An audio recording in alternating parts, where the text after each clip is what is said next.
You guys are generating your real estate goals right now. You're coming up with your ideas, but are you doing it the right way? Let's figure it out.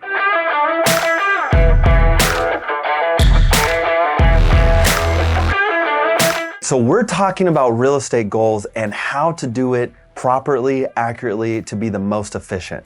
Now, the number one way that a lot of people like to track and do their goals is they have a certain dollar amount or a certain volume that they're trying to hit. Volume is the biggest mistake when tracking your real estate goals. Don't make your goal volume. At the end of the day, that doesn't really make a difference. You could sell $100 million worth of real estate and end up closing a certain amount of transactions and you only make 10 grand that year.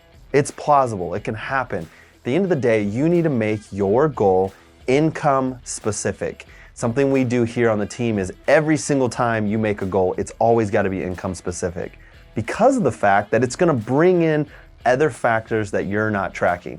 Now, volume is an outcome based on your goal. So we're going to find the type of volume you need to sell, but that isn't your actual goal. That is just most likely an outcome that you need to hit or achieve in order to hit the actual goal, which is your income.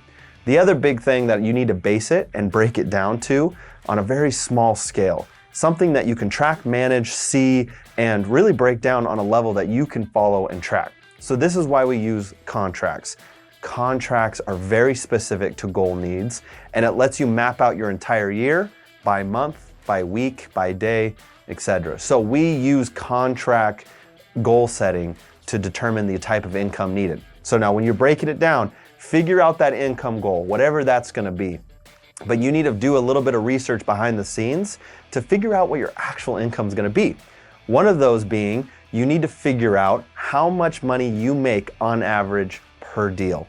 This is very specific, okay? It's not about price point, it's not about how much volume you're doing. It's how much money, income, do you make per transaction. Now you need to take off the overhead expenses. So if you're doing listings and each listing costs you $500 to put on the market, you need to take that into consideration. What is your actual net income per transaction averaged out across your entire business? Now you can break it down both with buyers and with sellers, but you need to look at that average, that blended average, and when you get that number, let's say your average is about 6 grand per se, okay? That's after your splits, your brokerage fees, all your costs, everything that you're doing. You look at that number and you say 6 grand, okay?